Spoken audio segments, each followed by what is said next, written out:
चारण है, जो गुप्तचर हैं, इनके संवाद में भगवान राम और रावण के चरित्र की तुलनात्मक समीक्षा की।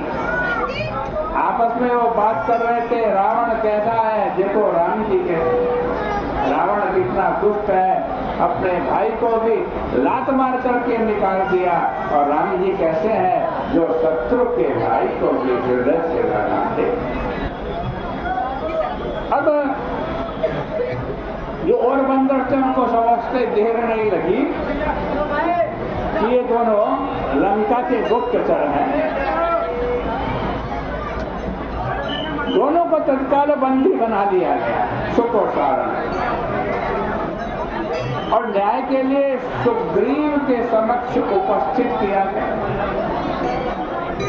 सुग्रीव के लिए अपने विचारों को क्रियान्वित करने का यह विशेष अवसर था। श्री राम समुद्र तट पर अनशन के लिए बैठे हुए थे, अतः निर्णय का सारा भार किसमें था? सुग्रीव के पास। श्री राम के उदार स्वभाव से वो पूरी तरह परिचित थे।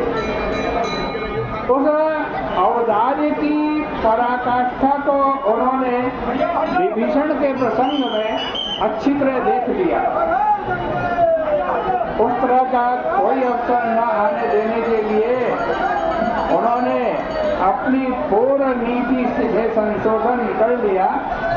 जहाँ विभीषण के आगमन पर उन्होंने उन्हें बंदी बना देने का प्रस्ताव भगवान श्री राम जी के सामने रखा था, वहाँ वे इन गुप्तचरों को स्वयं ही दंडित करने के बाद तत्काल लंका लौटा देने के पक्ष में थे। और सुग्रीव ने क्या किया? सुग्रीव सुनो सब बानर, सुग्रीव सुनो सब बानर, अंग भंग करी पठे वहुनि सीचर, अंग भंग करी पठे वहुनि सीचर। हे बंदरों सुनो, सुग्रीव कह रहा है अपनी सेना के बानरों को, इन दोनों को पकड़ो, इनके अंग भंग कर दो और लंका में भेज। इस प्रकार की आज्ञा के पीछे सुग्रीव के कई उद्देश्य थे। राजनीतिक दृष्टि से वे श्री राम के उदार मत से सहमत नहीं थे। उनका विश्वास था कि युद्ध के लिए प्रस्तुत सेना को दया और कोमलताओं की भावनाओं से दूर रहना चाहिए। रिपु पर कृपा परम कदराई कहा। वो कहते हैं कि शत्रु के ऊपर कृपा करना क्या है? कायरता। इसी सिद्धांत को उन्होंने अपना वाक्य बना लिया, बांध लिया। दूसरी ओर बंदी बनाकर रखने में उन्हें यह भी भय लग रहा था कि राम जी अनशन करने गए हुए हैं, और अनशन के बाद जब प्रभु आएंगे तो प्रभु तो इनको मुक्त कर देंगे, इसलिए उनके आने से पहले पहले अपना काम कर लो। दूसरी ओर उन्होंने रावण का वह व्यवहार याद आया जो उन्होंने हनुमान जी के साथ किया था। हनुमान जी को बंदी बनाया था ना रावण ने, क्या किया था? आज उन्होंने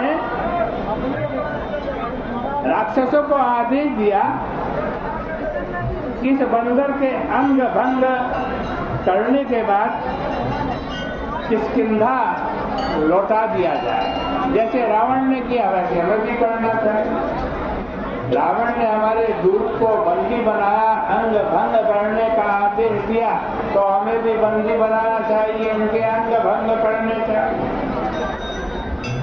सुनत, रावण कहता है अपनी सेना को जब हनुमान जी पहुंचे, सुनत विहसी बोला दस खंडर, सुनत विहसी बोला दस खंडर, अंग भंग करी पठवई बंदर, अंग भंग करी पठवई बंदर।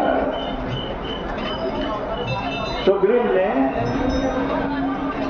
रावण की आज्ञा को अक्षरशः उलट दिया। सुग्रीव क्या कहता है, इन दोनों को देखकर सुख और सारण को, सुग्रीव सुनहु सब बानर, सुग्रीव सुनहु सब बानर, अंग भंग करी पठी बाहु निशीचर। वे इसके द्वारा रावण पर यह प्रदर्शित करना चाहते थे कि तुम में अपनी आज्ञा को क्रियान्वित करने की सामर्थ्य नहीं है, क्योंकि तुम्हारी आज्ञा क्रियान्वित नहीं हो पाती, किंतु मैं उसे क्रियान्वित कर सकता हूँ। वे बंदरों को आदेश देते हैं कि इनके नाक कान काट कर तत्काल लंका लौटा दिया जाए। शूर्पणखा के नाक कान काटकर पहली बार रावण को युद्ध की चुनौती दी गई थी। यह कार्य लक्ष्मण जी के द्वारा संपन्न हुआ था।